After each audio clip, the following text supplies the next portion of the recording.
What if the whole human race turned zombie? No farms, no fishing, no Taco Bell. Just humans consuming other humans. Would our species be able to survive if the sole source of sustenance was ourselves? Spoiler, it's much less Walking Dead and a whole lot more Extinction Buffet. Alright, let's set the table literally. Imagine starting tomorrow. All humans collectively agree. We're done with bread, burgers, and bananas. From now on, only humans are on the menu. Sounds terrifying, but hey, it's a thought experiment. So let's pose the question. Would such a strange human-only diet really be effective? Could humanity survive on nothing but unhumanity? So, let's begin with the standard serving size. The typical adult human body has approximately 10 calories of edible tissue. That's roughly equivalent to consuming 2,000 Big Macs. So, it stands to reason that one individual could feed another individual for some time. But how long? Well, the typical adult requires somewhere in the vicinity of 2,000 calories per day. Divide 125,000 by 2,000. And you have approximately 2 months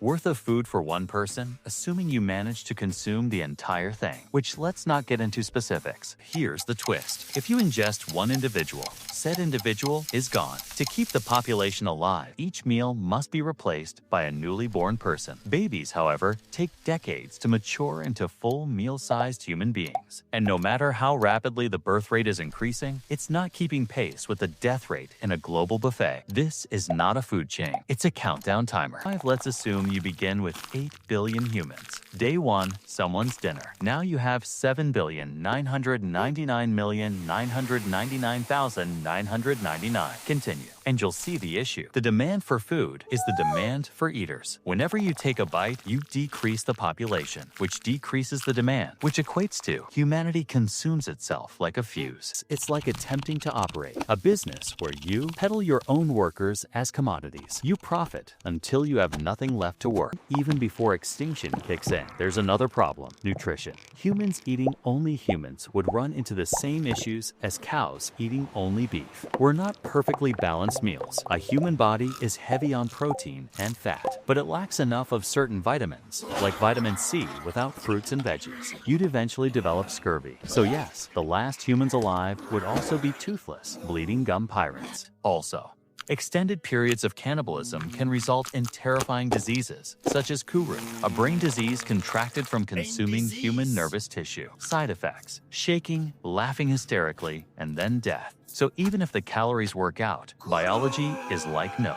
Worst case, okay? Assume every individual consumes another person every 2 months. That equals, mathematically, the human population decreasing by half every 60 days. Begin with 8 billion. After 2 months, gives 4 billion. After 4 months, gives 2 billion. After 6 months, gives 1 billion. After a year, gives only 250 million left. In just 2 years, you're down to a few million. By year 3, humanity is extinct. Congratulations, the buffet is closed forever. And so no, we couldn't survive on humans alone. Not only would we run out of food ridiculously fast, but the last unlucky survivors would be vitamin deficient, disease-ridden, paranoid skeletons of a species that ate itself out of existence. Basically, we'd be the only animal in history to become its own endangered lunch special. So the verdict: a human-only diet is mathematically impossible, nutritionally disastrous, and ethically well. You don't need me to tell you it's a terrible idea. If the zombie apocalypse ever does show up,